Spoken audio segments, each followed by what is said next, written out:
आज all India संविधान army व विविध दहा संघटनांच्या वतीने भुसावळ येथील केंद्रीय कार्यालय संविधान भवन या ठिकाणी आम्ही आज पत्रकार परिषदेचं विविध दहा संघटनांच्या माध्यमातून आयोजन केलेलं आहे। आजच्या या आयोजनामागचा आमचा हेतू असा आहे की आता आम्ही इथून जळगावला आणि नाशिकला जे ऑल इंडिया संविधान आर्मीच्या वतीने आक्रोश तिरंगा रेल रोको आंदोलन आहे, त्याच्यामध्ये प्रामुख्याने आमची मागणी आहे की अजितदादा पवार साहेब यांचं जे या ठिकाणी अपघात झाला की बॉम्ब ब्लास्टमध्ये त्यांचा मृत्यू झाला, या संपूर्ण घटनेची उच्चस्तरीय जे सुप्रीम कोर्टाच्या रिटायर बहुजन न्यायाधीशाच्या माध्यमातून चौकशी व्हावी। दुसरी मागणी जी आहे, गिरीश महाजन यांना तुरुंगात टाका। त्यांनी डॉक्टर बाबासाहेब आंबेडकरांचं जे योगदान आहे ते योगदान नाकारण्याचा प्रयत्न केलेला आहे। 26 नोव्हेंबर 1949ला संविधान दिवस आहे। बाबासाहेब आंबेडकरांनी 140 कोटी जनतेला भारतीय संविधान बहाल केलं आणि ते योगदान तुम्ही नाकारता। डॉक्टर बाबासाहेब आंबेडकरांनी या देशामध्ये आपले 5 मुलं मेलीत, 5 मुलांचं कुर्बानी दिली आणि या देशातील 140 कोटी जनतेला मताचा अधिकार दिला, ते योगदान तुम्ही नाकारताय।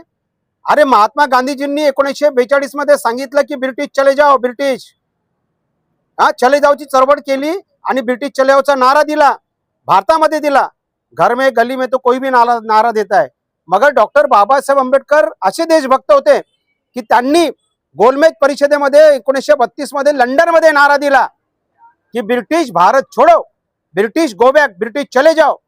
म्हणजे बाबासाहेब आंबेडकर जे देशभक्त आहे, I am first Indian and last Indian, मी प्रथम भारतीय आणि अंतिमताही भारतीय आहे, हे देशभक्तीचं तुम्ही जे आहे त्यांचं योगदान तुम्ही या ठिकाणी नाकारता। ज्यांच्या रक्तामध्ये रोमामध्ये या ठिकाणी देशभक्ती आहे, बाबासाहेबांचे ते नाकारतात। अमित जी शाह म्हणतात आंबेडकर आंबेडकर आंबेडकर क्या करते हो। म्हणजे यांची जी विचारधारा आहे, ही विचारधारा जी आहे जहरीली आहे, आंबेडकर द्वेष्टी आहे, संविधान द्वेष्टी आहे, तिरंगा द्वेष्टी आहे। म्हणून गिरीश महाजनला अॅट्रॉसिटी ऍक्ट खाली अटक करा, तुरुंगात टाका। मुख्यमंत्र्यांनी तातडीने गिरीश महाजन यांचा राजीनामा घेतला पाहिजे आणि मंत्री पदावरून नाशिकमध्ये हकालपट्टी केली पाहिजे। म्हणून नाशिकमध्ये देखील आज दुपारी 2 वाजता आमचं रेल रोको आंदोलन आहे आणि आता जळगावमध्ये माझ्या नेतृत्वामध्ये रेल रोको आंदोलन करायला आम्ही या ठिकाणी जातो आहे। तिसरी मागणी आहे, भुसावळ तालुक्यातल्या या ठिकाणी लेवा पाटीदार समाजाच्या 2 शाळकरी मुली यांची हत्या करण्यात आली। शैतानाने त्यांना विहिरीमध्ये ढकलून त्यांचा मृत्यू करून टाकला, मर्डर केला। या घटनेची सीबीआय चौकशी 50 लाख रुपये पीडितांना मिळाले पाहिजे। त्याचबरोबर त्या ठिकाणी त्या व्यक्तीला, पीडिताच्या ज्या मुलींचे वडील त्यांना नोकरी मिळाली पाहिजे आणि सीबीआय चौकशी झाली पाहिजे, ही मागणी घेऊन आम्ही आंदोलन करतोय। आणि दुसरा महत्त्वाचा विषय, कालच माजी आमदार संतोष चौधरी यांनी भुसावळमध्ये घोषणा केली। काय घोषणा केली की या ठिकाणी 6च्या 6 पंचायत समितीच्या जिल्हा परिषद पंचायत समिती ज्या 6च्या 6 निवडून आणू, जिल्हा परिषद 3च्या 3 निवडून आणू। अहो विद्यमान मंत्री आणि संजय सावकारे दोघांची युती होती, मागच्या जिल्हा परिषदेच्या निवडणुकीमध्ये दोघांची युती होती आणि दोघांनी या ठिकाणी युती केली, छुपी युती केली आणि त्या ठिकाणी उमेदवार उभा केला। मंत्री महोदयांनी त्यांची वहिनी पल्लवी प्रमोद सावकारे यांना उमेदवारी दिली आणि डमी कॅन्डिडेट संतोष चौधरीने त्या ठिकाणी राष्ट्रवादीचा दिला। ही युती त्या ठिकाणी झाली। कंडारी साखेगाव गटामध्ये रवींद्र नाना पाटीलला संतोष चौधरीला तिकीट दिलं आणि त्या ठिकाणी त्याला निवडून आणलं आणि त्याच्यानंतर जे तिकडे बी तेच परिस्थिती। म्हणजे आताच्या निवडणुकीमध्ये जिल्हा परिषदेच्या या लोकांचं काय परत युती होणार आहे आणि परत मूर्ख बनवणार आहेत। म्हणून या ठिकाणी जे आहे कंडारीमध्ये छत्रपती शिवबांचा पुतळा, तुम्ही आमदार होते माजी आमदार संतोष चौधरी, विद्यमान मंत्री संजय सावकारे, का त्या ठिकाणी आतापर्यंत ते पुतळा आणू शकले नाही। कंडारीच्या गावच्या लोकांचा पाण्याचा प्रश्न दोघी आजी माजी आमदार का सोडू शकले नाही।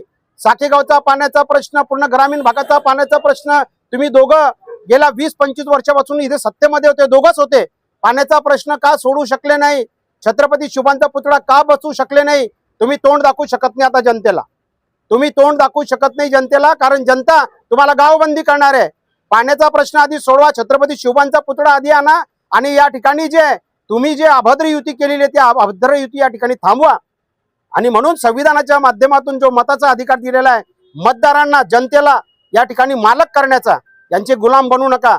म्हणून आजी माजी आमदारांची पंचायत समिती जिल्हा परिषदेच्या निवडणुकीमध्ये जी अभद्र युती आहे, या अभद्र युतीच्या विरुद्ध या ठिकाणी जे आहे तुम्ही जे आहे ते पूर्णपणे जे आहे यांना गावबंदी करा, कारण हे जे आहेत पैशाच्या बळावरती या ठिकाणी तुमच्या समोर येणार आहेत।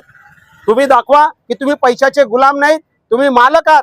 दुसऱ्या तिसऱ्याला निवडून द्या, परंतु या ठिकाणी आजी माजी आमदारांचा कोणताही माणूस निवडून देऊ नका. त्यांना गावबंदी करा, त्या दोघांवरती बहिष्कार टाका. आणि या ठिकाणी जे आहे संविधानवादी तिरंगा झेंडा बाबासाहेब आंबेडकरांनी 140 कोटी जनतेला मताचा अधिकार दिलाय, तर जनता राज निर्माण करा, संविधान राज निर्माण करा. कारण मी तो उभा राहणार नाही. मागे पंचायत समिती सदस्य होतो, एकनाथराव खडसेंचा पराभव केला होता, स्मृती इराणींचा पराभव केला होता, विद्यमान नगराध्यक्ष अरुणाताई इंगळेंचा वरणगावमध्ये पराभव केला होता. स्वतःच्या बळावर निवडून आलो होतो, स्वतःच्या बळावर नगरसेवक झालो होतो.